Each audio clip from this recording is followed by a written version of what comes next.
wabarakatuh. Bismillahirrahmanirrahim. Alhamdulillahi rabbil alamin. Wassalatu wassalamu ala sayyidina Muhammadin wa ala alihi wa sahbihi ajma'in.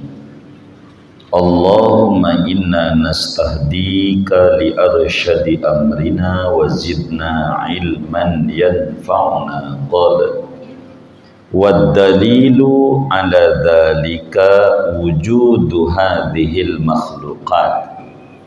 Adapun dalil atas yang demikian itu sifat kidam. Benar? Betul ini? Wad dalilu, adapun dalil ala dhalika atas yang demikian itu sifat kidam, wujudu hadhil makhluqati, yaitu adanya makhluk-makhluk ini. Li'annahu law lam yakun qadiman lakana hadisa, karena bahwasanya andai tidak ada oleh Allah yaitu zat yang bersifat kidam, niscaya ada oleh Allah yaitu baru. Walau kana hadisan, andai ada oleh Allah yaitu baru, laftaqara ila muhdisin, niscaya butuh oleh Allah kepada yang membaharukan. Wa muhdisuhu yaftaqiru ila muhdisin akhar, dan yang membaharukan Allah yaitu butuh kepada yang membaharukan lagi. Wa hakadha, dan begitu seterusnya, ila ghairi nihayatin, sampai tiada ujung. Wa dukhulu ma la nihayata lahu fil madhi muhadun. Adapun masuknya sesuatu yang tiada ujung baginya pada masa yang lampau yaitu mustahil. Wal mutawaqqifu 'alal muhali muhalun, dan yang terhenti atas yang mustahil yaitu mustahil juga. Walam yujad syai'un min hadhil makhluqat, dan tidak didapatkan oleh sesuatu daripada makhluk-makhluk ini. Qala Allah Ta'ala, berfirman oleh Allah Ta'ala, huwal awal, dialah Allah, yaitu zat yang awal yang adanya tiada berpermulaan. Wallahu a'lam bishawab. Segini kita bedah. Saudara-saudara sekalian yang mulia, malam hari ini kajian kita masih membahas tentang sifat Allah kidam, memasuki dalil bahwa Allah bersifat kidam. Saudara, sebetulnya Allah bersifat kidam itu tidak perlu dalil. Sebetulnya Allah bersifat kidam itu tidak perlu dalil. Hanya imannya kita sebagai orang yang mukallaf itu, agar supaya seorang mukmin memiliki kemantapan iman, supaya ma'rifatnya didukung dengan dalil, supaya keimanannya mantap, maka kudu didukung dengan dalil. Karena itu di dalam kajian ilmu tauhid, pada setiap sifat-sifat Allah selalu menggunakan dalil. Untuk apa dalil itu? Untuk menyempurnakan ma'rifatnya si mukmin, dan untuk meluruskan keimanannya orang yang non muslim. Karena itu dalil itu selalu ada dua. Ada dalil akli, dalil menurut logika sehat. dan ada dalil naqli, dalil menurut Al-Quran dan hadis. Dalil akli sasarannya dua. Pertama, untuk non-muslim supaya mengerti siapa zat yang harus disembahnya, jangan sampai salah menyembah.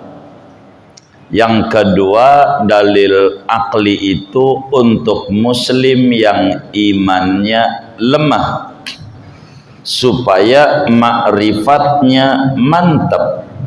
Sebab di antara syarat untuk ma'rifatullah, keyakinan yang mantap tentang Allah, harus disertakan dalil. Dalil itu ciri, saudara. Karena itu, supaya kita ketemu dalil, supaya iman kita mantap terhadap Allah bersifat qidam, bahwa Allah subhanahu wa ta'ala sedari dulu sudah ada. Mustahil Allah itu baru, adanya berpermulaan. Mana dalilnya bahwa Allah subhanahu wa ta'ala bersifat qidam? Pertama, menggunakan dalil akli. Wis dalilnya adanya makhluk, adanya kita-kita ini. Ini dalil. Dari mana menyusunnya? Menggunakan pemahaman terbalik, biar kita mudah, dengan menggunakan lau imtinaiyah namanya. Andai yang sebetulnya mustahil, tapi supaya akal kita jalan. Bagaimana? Andai Tuhan tidak punya qidam, pastikan punyanya hudus. Kalau enggak Allah tuh bersifat qidam, pastikan sifatnya hudus. Hudus tuh baru, saudara. Baru. Sebab tidak ada alternatif lain antara qidam dan hudus, antara qidam dan baru. Sesuatu itu kalau qidam berarti tidak baru, kalau baru berarti tidak qidam. Enggak ada setengah-setengah, kayak hidup dan mati. Kalau dikata hidup berarti tidak mati, kalau dikata mati berarti tidak hidup. Enggak ada setengah-setengah tuh, cuman ada pada perumpamaan doang. Ya Rabbana, saya kemarin hari Selasa kerja setengah mati. Kira-kira mati apa hidup tuh? Hah? Mati apa hidup? Hidup. Ada teman kita yang satunya, saya kemarin hari Senin kerja setengah hidup. Hidup apa mati? Hah? Hidup apa mati? Hidup. Sebab mati dan hidup kagak bisa diparoh-parohkan. Begitu qidam. Kalau dikata qidam, pastikan tidak baru. Kalau dikata baru berarti tidak qidam. Nah, andai Allah tidak qidam, berarti Allah baru. Kalau baru berarti butuh kepada yang membaharukan, butuh yang ngadain. Nah, yang ngadain ini butuh lagi kepada yang ngadain. Yang ngadain lagi butuh lagi kepada yang ngadain. Yang ngadain butuh kepada yang ngadain. Ini mustahil. Begitu. Sebab itu namanya tasalsul, tidak ada ujungnya. Kalau berujung, yang ngadain ini adalah Allah juga. Yang ngadain Tuhan, B, Allah juga. Berarti enggak mungkin juga si A ngadain si B, si B ngadain si A. Enggak mungkin. Sebab dalam dirinya ada kidam juga, ada hudus juga. Itu sesuatu yang tidak mungkin. Maka andai Allah tidak kidam, berarti Allah baru. Andai Allah baru, itu lemah. Andai Allah baru, itu lemah. Kayak kita ini baru, adanya berpermulaan. Dulunya kita enggak ada, sekarang ada. Karena dulunya enggak ada, sekarang ada, kita ini disebut makhluk baru. Nih, kita dulu nih. Karena kita baru, maka sifat kita lemah. Karena kita baru. Mana tandanya kita nih si baru nih lemah? Banyak di hati kita hajat-hajat yang tidak kesampaian. Bener nggak? Bener nggak? Banyak di hati kita hajat-hajat, kepengenan yang tidak berhasil. Bener nggak? Nih yang ngaji nih, saya mau tanya, pengen kaya, pengen miskin? Majuanlah ngajinya, biar kedengeran saya. Majuan dong, moga yang nurut maju, Allah kasih foto, rezekinya luas, Allah kasih mudahkan urusannya, biar paham. Tandanya si baru tuh lemah, di hatinya banyak kepengenan-kepengenan yang tidak terwujud, tercap. Contoh, nih yang ngaji nih, saya mau tanya, pengen kaya, pengen miskin? Pengen kaya, pengen miskin? Pengen kaya. Udah kaya belum? Ya belum, kan kepengen, ya kan? Udah kaya belum? Belum. Baik. Namanya juga kepengen kaya. Berarti udah kaya belum? Belum. Pertanyaan terakhir. Saudara yang ngaji nih, takut miskin apa kagak?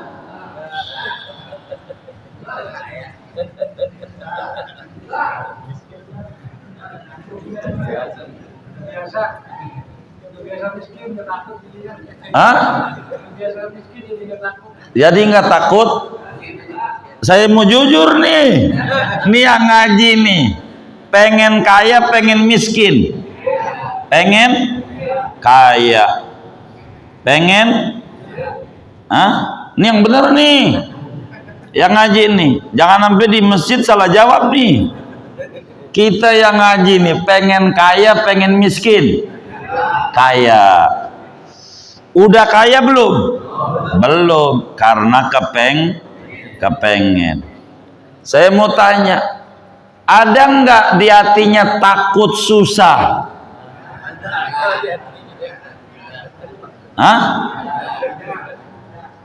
Kedengeran nggak sini? Ada nggak di hatinya takut susah? Ada. Itu yang saya nggak ngerti. Kalau yang takut susah berarti orang, yang takut susah berarti orang kaya. Tuh, berpaham. Saya balik nanya. Jadi andai Allah itu tidak kidam, berarti baru. Kalau baru kayak kita. Kita ini adanya berpermulaan. Karena baru, ciri kita lemah. Mana tandanya kita misi baru lemah? Banyak di hati kita kepengenan-kepengenan yang belum terpenuhi, belum berhasil. Bener nggak? Saya nanya, nih yang ngaji nih, pengen kaya, pengen miskin? Pengen kaya. Mudah-mudahan Allah ijabah. Tuh, begitu. Udah kaya belum? Belum. Baru kepengen. Berarti belum kaya. Saya tanya, di hatinya nih, ada nggak takut susah? Ini yang jujur nih, ada nggak? Ada nggak? Ada. Yang takut susah nih, orang kaya, orang miskin. Yang takut susah nih, orang kaya, orang miskin. Kan bingung saya. Ada loh, ternyata orang miskin takut miskin.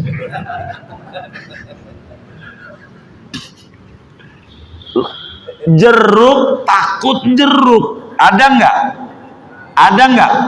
Tadi ada. Mestinya orang miskin mau kagak takut. Emang apa? Emang udah miskin, kenapa takut?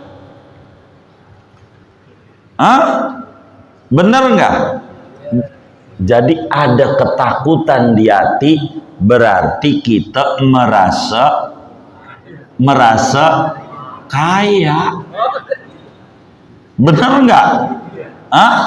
Kalau takut susah, berarti kita tuh sebenarnya merasa kaya. Tapi waktu ditanya, pengen kaya, pengen miskin? Pengen kaya, pengen miskin? Kayak yang pengen kaya berarti masih miskin. Tapi takut susah nggak?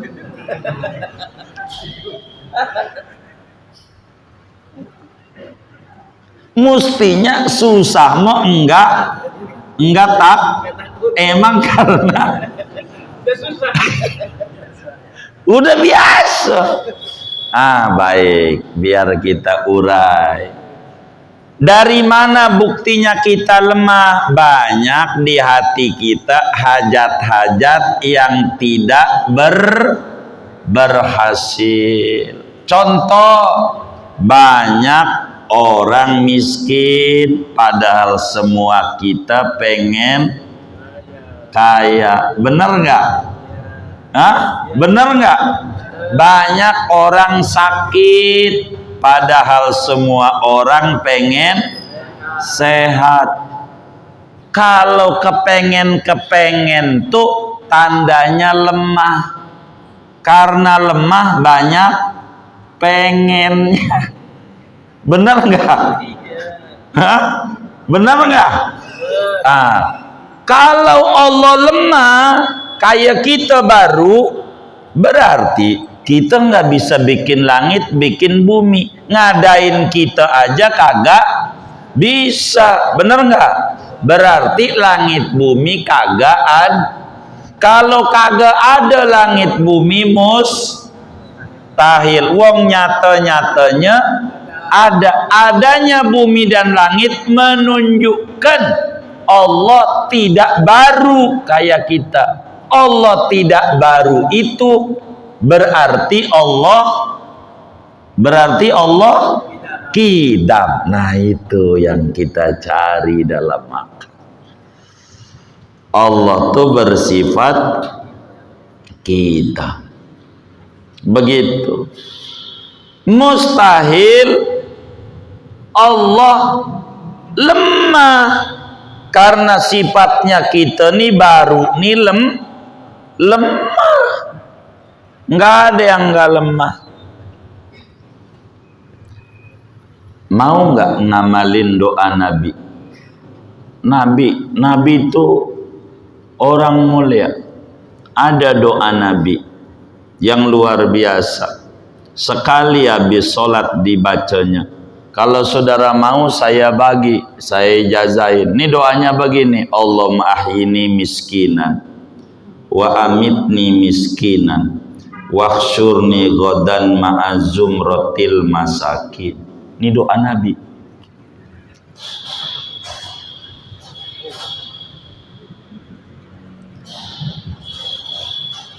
Pakai itu.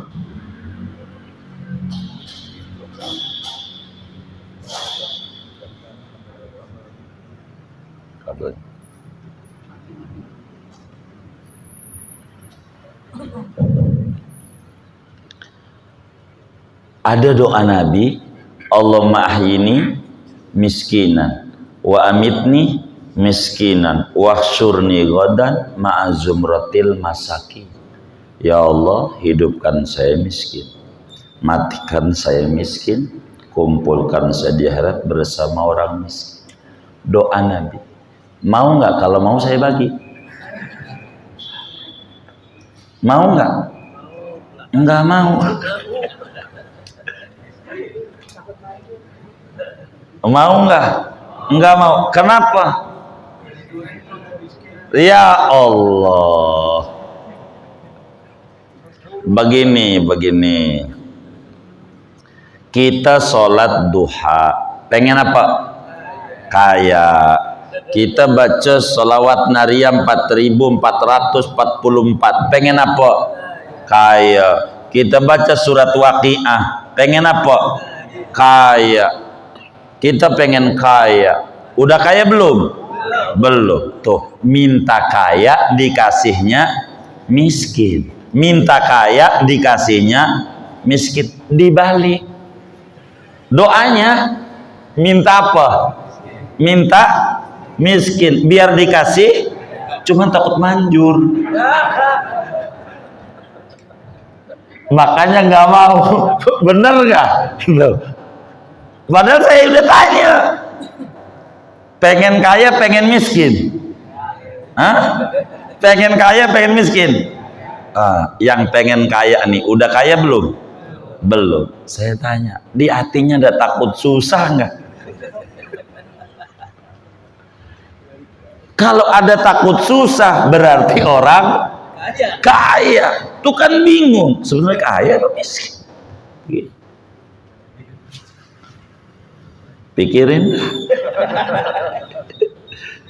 Tuh saudara, kaya dan miskin urusan Allah. Saudara minta kaya nggak apa-apa, terserah Allah mau dikasih.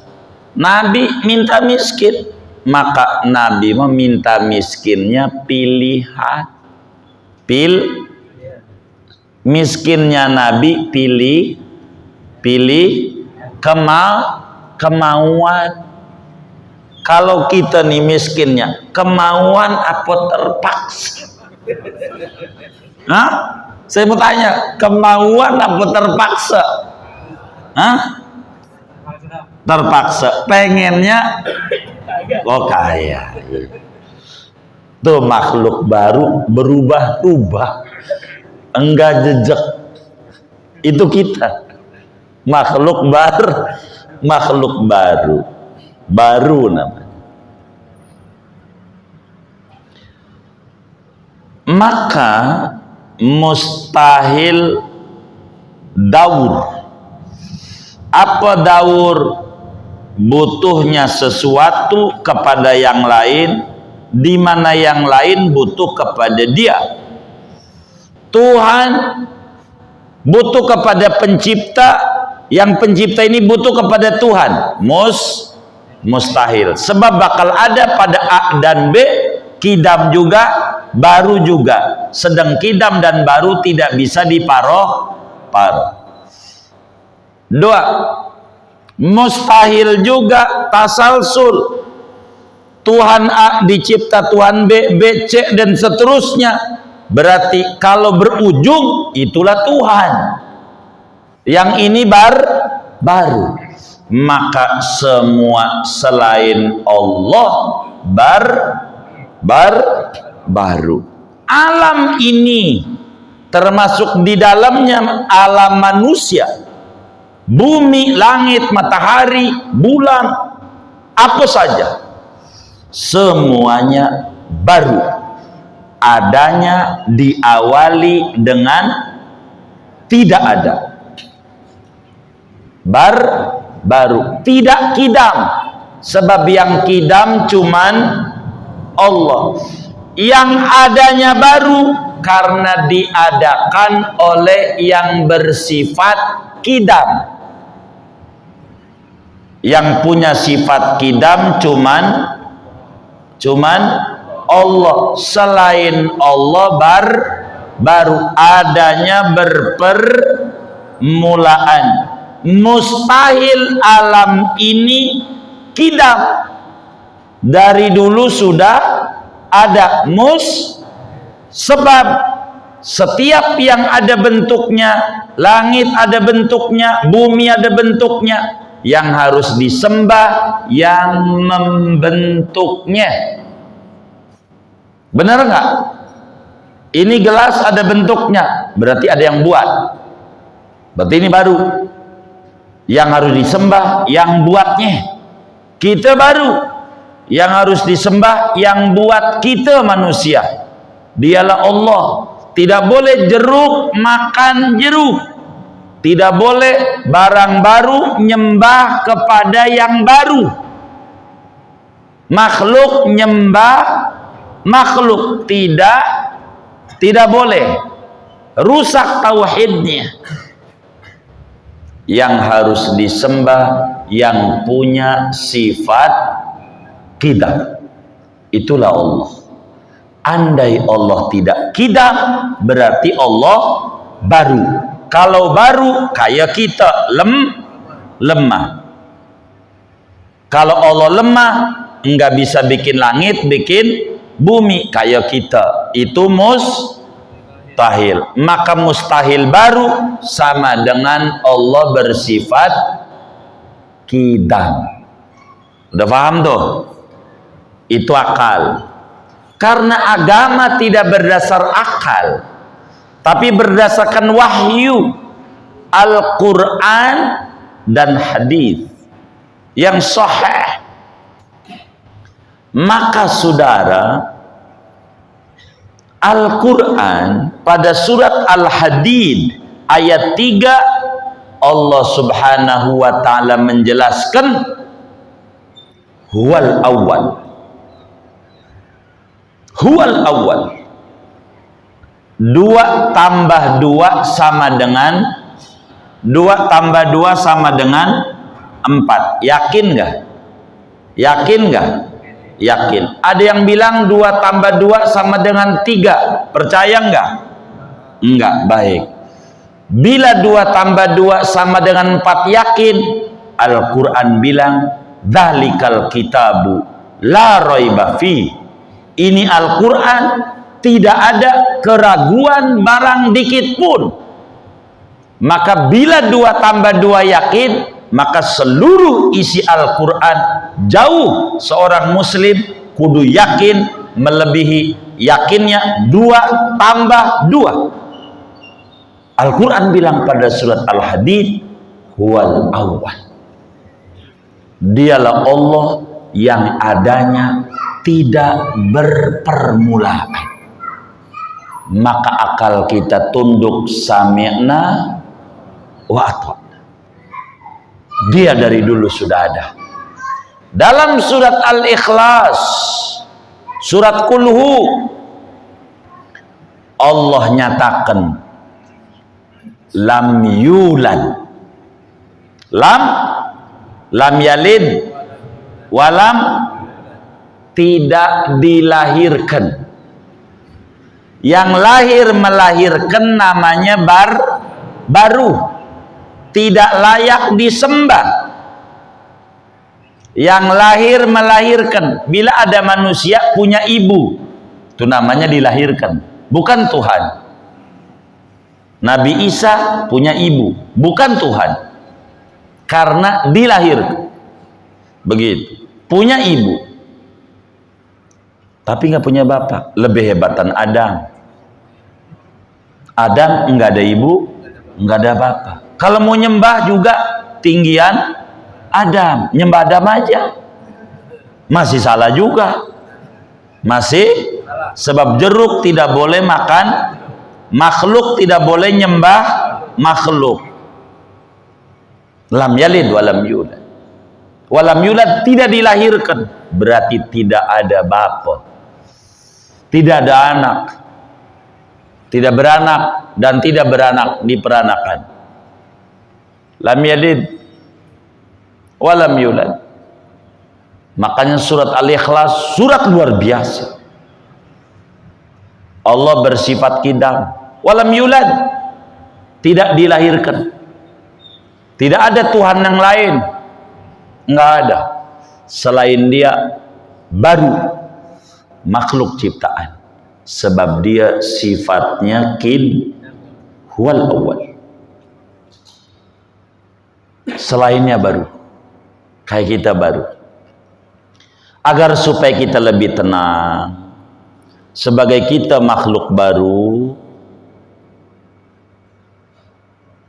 maka kita ini dulunya enggak ada. Kita ini dulunya enggak ada. Kemudian diadakan. Siapa yang ngadain kita? Allah. Ibu bapak kita wasilah, perantara. Hakikat yang ngadain kita Allah. Maka bila ada orang bagi duit sama kita 10 juta, terima kasih enggak? Terima kasih. Bila ada orang ngasih pici sama kita, terima kasih enggak? Maka kita kudu lebih terima kasih kepada yang ngasih kepala, yang ngasih jantung, yang ngasih kaki, ngasih segalanya sama kita. Dan itulah Allah yang ngasih nikmat, ijan, nadain kita dari kagak ada menuju ada. Maka kita kudu terima kasih sama Allah, kudu makasih. Terima kasih apa? Terima kasih punya Tuhan sifatnya qidam. Kalau ini nggak kesampaian nih, sama sifat qidam nggak kejangkau, sama perlakuan yang punya qidam, kita kudu makasih. Kata Ibnu Athaillah Sakandari dalam hikamnya, illam tuhsin dhannaka bihi li ajli kamali wasfihi fahassin dhannaka bihi li ajli muamalatihi bika fahal asda ilaika illa minanan wahal awadaka illa hasanan. Jika Anda tidak berbaik sangka kepada Allah dengan sempurnanya sifat Allah diantaranya qidam, enggak kejangkau sama kita, maka jangkaulah perlakuan Allah kepada Anda. Berbaik sangkalah kepada perlakuan Allah kepada kita. Bukankah kita tidur ngorok terus, tapi pagi-pagi masih dikasih hidup sama Allah? Bukankah saat tidur telinga kita terbuka, nyamuk, semut enggak masuk di kuping kita karena dijagain sama Allah? Bukankah kudu semestinya kita ucapin makasih sama Allah? Kita tidur mulut kita nganga, kecoa bisa masuk tapi kagak, dijagain sama Allah. Kudunya kita terima kasih sama Allah. Jubbilatil qulub ala hubbi man ahsana ilaiha. Di dalam hadisnya Rasulullah SAW menyatakan, hati itu diberikan watak mencintai yang berbuat baik. Bukankah tidak ada yang paling baik sama kita kecuali sama Allah? Bukankah tidak ada yang paling baik sama kita kecuali hanya Allah? Cobalah satu dosa yang kita kerjakan, nggak sholat aja satu bisul di wajah. Dari dulu sampai nih malam udah berapa bisul? Udah berapa bisul? Hah? Hah? Udah berapa bisul? Banyak. Perempuan kagak mau jadi bini kita karena kita manusia bisul. Benar nggak? Kenapa dia mau? Bukankah ada kebaikan Allah yang diberikan sama kita?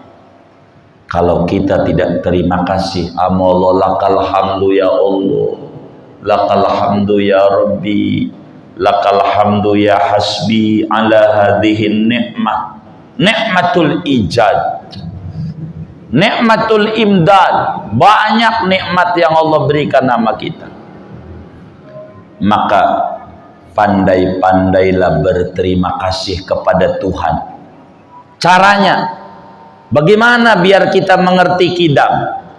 Di dalam hadis riwayat Imam Tirmidzi, Imam Tirmidzi meriwayatkan dari sahabat Nabi Abdullah bin Umar radhiyallahu anhuma, kata beliau, sami'tu Rasulullah sallallahu alaihi wasallam yaqul, aku dengar dengan dua telingaku Rasulullah sallallahu alaihi wasallam bersabda, Nabi kita yang baik sama kita, ngebimbing sama kita bagaimana cara kita berterima kasih sama Allah biar kita diteteli oleh Tuhan, digelari oleh Tuhan dengan gelar syakir, orang yang pandai berterima kasih sama Tuhan.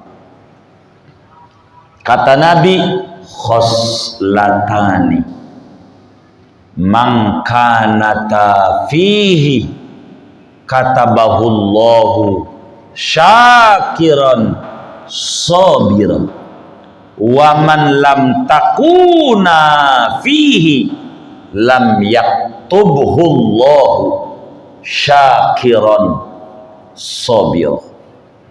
Ada dua sifat bila ada pada diri seseorang, maka dia bakal ditulis oleh Allah, ini orang mengerti kidam, dia pandai bersyukur dan pandai bersabar.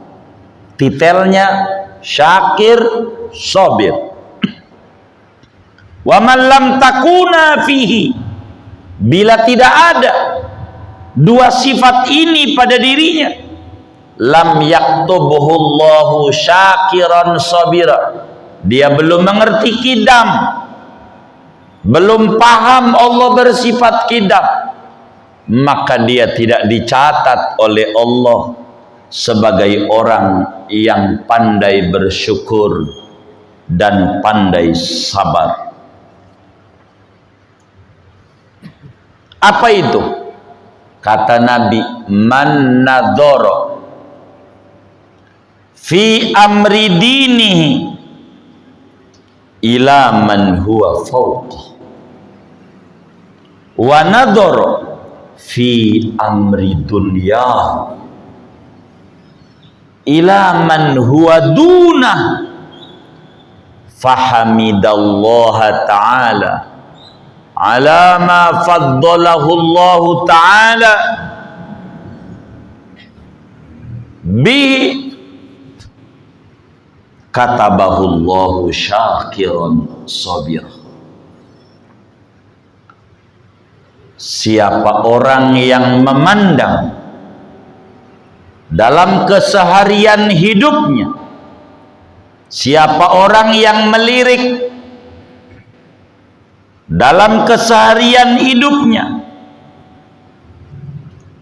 kepada urusan agama, perihal agama, pada yang lebih tinggi, lebih cakep, lebih bagus, dan memandang pada urusan dunia, duit dan segalanya pada yang lebih rendah, lebih bawah,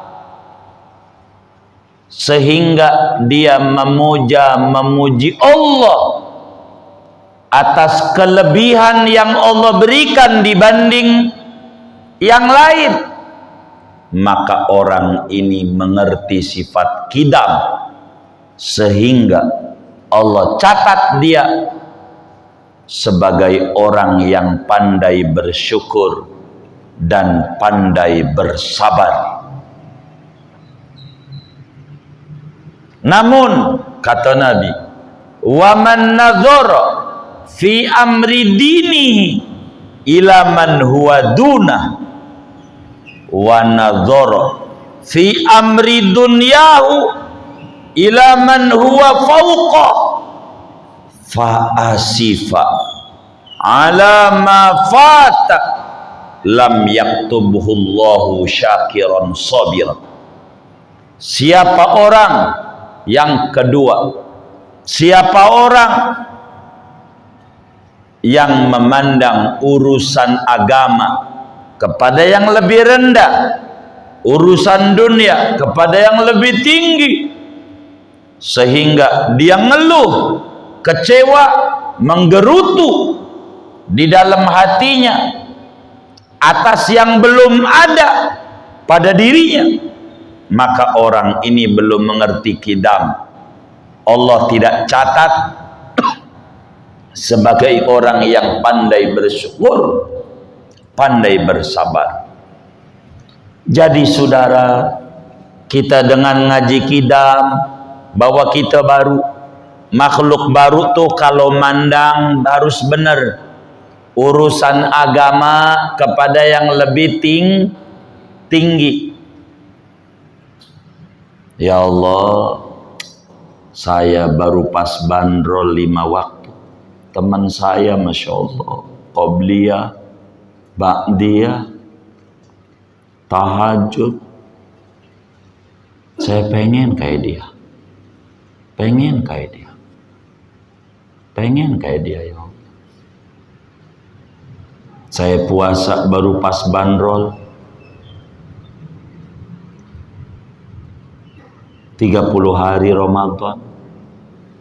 Teman saya Senin, Kamis, Asyura puasa, Rajab, Arafah. Ya Allah, saya pengen kayak dia. Teman saya ya Allah 10 Muharram nyantun yatim. Saya pengen kayak dia ya Allah, bisa nyantun yatim, kasih saya rezeki ya Allah. Orang yang kayak begini kalau urusan agama mandang yang lebih tinggi, namun kalau urusan dunia memandang kepada yang lebih rendah.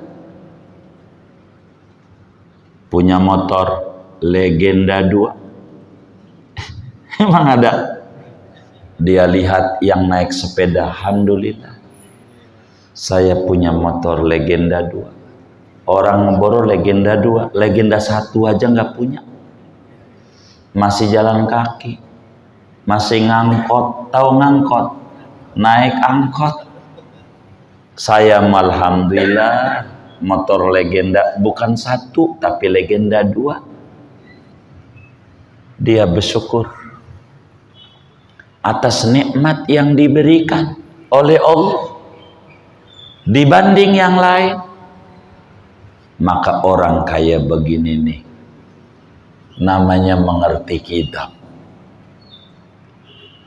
Enggak punya sepatu, alhamdulillah ya Allah, jari kaki saya lengkap. Teman saya mah ya Allah boros sepatu, jari enggak punya. Saya alhamdulillah saya punya. Alhamdulillah ya Allah, saya mau kuat walaupun belum punya rumah, masih ngontrak. Alhamdulillah kuat ngontrak. Masih ada yang tidur di kolong jembatan. Makasih ya Allah atas nikmat. Ini yang kaya begini mengerti kita, tidak mengeluh dalam hidupnya. Dia bersyukur atas kelebihan. Begitu. Andai dia nggak punya apa-apa, alhamdulillah ya Allah, saya masih hidup. Andai dia sakit, ngapa pas ke masjid urat saya pada asem, urat asem? Enggak. Dia bersyukur, alhamdulillah ya Allah, masih hidup. Teman saya nggak mengenal asam urat, mati, saya masih hidup. Jadi selalu memandang dunia kepada yang lebih rendah, akhirat kepada yang lebih tinggi. Ini mengerti kita. Dia dicatat sebagai orang yang pandai bersyukur, pandai bersabar. Namun sebaliknya, bila kita memandang agama kepada yang lebih rendah, masih bagus gua mau lebih tinggi, gua ngaji 3 majelis dibanding temen gua semajelis saja kagak. Begitu. Kalau agama membandingin kepada yang lebih rendah dia. Alhamdulillah gua udah sholat 5 waktu, temen gua maghrib doang. Walaupun gua belum qobliyah, belum ba'diyah, gua udah 5 waktu. Begitu. Ini orang belum ngaji kitab, mandang akhirat ama yang lebih rendah. Kalau dunia ama yang lebih tinggi. Ya Allah, teman gua udah punya PCX, gua legenda 2 mulai. Padahal gua udah ratiban, udah dalailan, udah baca sholawat, udah baca ini, udah ziarah. Teman gua begini. Akhirnya muncul keluhan kurang baiknya Allah sama dia gara-gara salah lihat, salah pandang. Akhirnya kecewa sama Tuhan. Maka orang ini belum mengerti kita. Dicipta aja sama Tuhan bagus. Bukankah dia dapat nikmat hudus dari Tuhan? Nikmat dicipta dari tidak ada menjadi ada. Di samping itu dikasih mata gratis, kasih jantung gratis, kasih darah masih mengalir, akal sehat. Masa akal adalah nikmat Allah digunakan buat jelek-jelekin Allah? Alangkah kurang ajarnya dia kepada Tuhan yang ngasih akal sama dia. Kenapa akal tidak digunakan untuk mendekat kepada Tuhan sebagai wujud terima kasih? Dikasih nikmat sama Tuhan untuk dekat. Kenapa dikasih duit tidak untuk dekat sama Allah? Waktu belum punya aja ya Allah, kayak orang-orang 10 Muharram bisa berbagi sama yatim, bagilah duit. Minta sama ke orang iya. Tapi kalau ada kotak amal Jumat lewat aja, merem mulu, merem. Udah lewat baru melek. Ada nggak yang kayak begitu? Banyak nggak? Yang mana orangnya? Ini mau bagaimana? Ini tidak benar. Maka orang yang memahami kidam adalah hendaknya bersyukur atas nikmat-nikmat yang Allah berikan kepada dirinya. Betapa banyak kasih sayang Allah yang diberikan. Jangan mikirin yang tidak penting, sebab kesempatan yang sama, waktu yang ada akan hilang begitu berharga untuk memikirkan yang penting jadi hilang. Gitu. Siapa yang sibuk memikirkan yang gak penting, maka pada detik yang sama pikiran untuk digunakan kepada yang lebih penting akan sirna. Kesempatan tidak datang 2 kali. Di dunia hanya sekali. Jangan dibuat sengsara oleh kita karena kita lebih mengedepankan keluhan dibanding mengedepankan kesyukuran. Bila kita tidak punya sepatu, jangan bersedih. Lihatlah yang tidak punya kaki. Bila kita sampai detik ini belum punya rumah, jangan bersedih. Lihatlah yang tidur di kolong jembatan. Bila sampai sekarang kita belum punya mobil, lihatlah yang masih jalan kaki. Kita punya motor. Supaya muncul rasa syukur. Dan kalau sudah kita mengerti terima kasih sama Tuhan, la in syakartu la azidannakum. Kenapa kita susah terus hidupnya? Karena yang lebih dikedepankan keluhan dibanding rasa terima kasih sama Allah. Kenapa hidup kita penuh kesengsaraan? Karena kita lebih mengedepankan keluhan, kekecewaan kepada Tuhan dibanding rasa kesyukuran yang mendalam yang diberikan kepada Allah. Kenapa waktu kita susah malam-malam melek, baca Quran, tahajud, baca ratib? Kenapa sudah dikasih nikmat ngorok terus? Ada masalah apa dengan kita dengan Tuhan? Dulu waktu rumah kita reot, minta dikasih rumah yang mentereng. Ini Tuhan, gara-gara rumah reot bocor, tahajud mau 20 rakaat ini. Gara-gara bocor jadi 2 rakaat saya nadain air ini. Kasihlah duit yang banyak biar rumahnya gedong. Sehingga saya bisa tahajud bukan 20 100. Pas sudah gedong mah boros 120, 2 juga kagak, ngorok mulu. Ada nggak yang kayak begitu? Yang mana orangnya?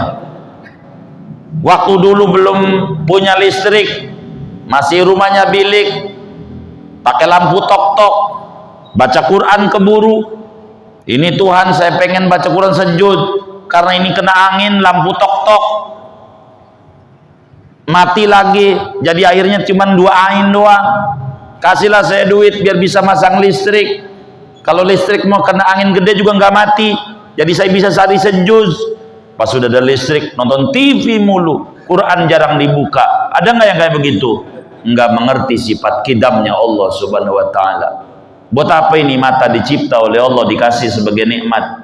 Apakah tidak untuk melihat Quran? Bukankah ini nikmat dari Allah? Nunggu mati dulu baru lihat Quran. Apakah kita nunggu mati baru pengen lihat Quran? Lihat aja, lihat doang ganjaran. Wa nadzaruka ila kitabillah ibadah. Lihat doang ibadah, apalagi baca. Lihat aja. Kenapa kita lebih kecewa kalau sampai HP nggak kebawa, stres, tapi Quran nggak kebaca? Dalam sehari nggak keburu baca sa'ain, enggak stres. Ada apa kita dengan Allah? Istaghfiru rabbakum, wahai para hamba Allah, tobat biar kita diberi ma'rifat sama Allah. Mau kemana kita hidup? Mata buat apa kalau nggak buat memandang Allah? Duit banyak buat apa kalau nggak dibawa ke Mekah? Tanah belak-belakan, bangun kontrakan lagi, ke Mekah orang nyampe-nyampe. Mau kemana kita hidup? Ujungnya mau kemana? Istaghfiru rabbakum. Inilah kidam, harus kita yakini. Kalau kita tidak mengerti kidam, rugi kita. Betapa baiknya Allah sama kita, saudara. Jangan-jangan masih diberi panjang umur, karena modal kita buat ketemu Allah masih dikit. Manfaatin dari modal yang ada. Umur yang ada kita harus manfaatin. Daripada mikirin mencela ini, mencela itu, mencela corona, mencela ini, mikirin itu. Mikirin diri biar dekat dengan Allah. Biar mengerti bahwa Tuhan kita sifatnya kidam dan kita sifatnya kudus. Biar kita terima kasih sama Allah. Anjing aja dikasih makan pagi siang malam 3 bulan. Anjing 3 bulan kasih makan, nurut sama yang ngasih makan. Masa kita yang dikasih makan sama Allah bertahun-tahun sampai 5 malam, lalu kita kurang nurut sama Allah? Ada masalah pada hati dan tauhid kita. Sahihu aqidatakum ya akhbabi. Mari kita lempengin lagi akidah kita, pelajari lagi sifat 20 ini, biar kita benar kita sebagai hamba Allah mau kemana kita hidup. Daripada ngeributin makanan, hidup juga anugerah dari Allah, syukuri itu sebelum kita mengeluh kepada Allah, biar kita tidak menjelek-jelekan Tuhan. Jangan sekali-kali mengedepankan keluhan, depankan kesyukuran atas kurnia yang Tuhan beri. Baju punya berapa sampai 6 hari, celana punya berapa waktu lahir kagak punya apa-apa, lalu kita masih jelek-jelekin Tuhan mulu, masih ngeluh mulu. Sholat duha kita jangan dijadikan buat gugat Tuhan, tapi buat mendekat kepada Tuhan.